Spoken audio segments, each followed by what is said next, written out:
Здравейте! Днес искам да ви кажа нещо различно.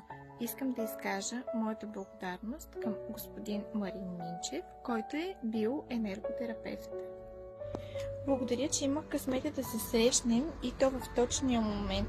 Благодаря, че помогна на мен и семейството ми.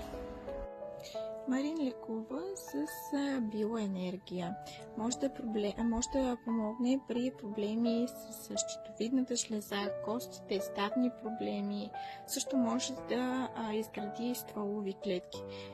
Аз му се доверих, доверете му се и вие. Чао, чао!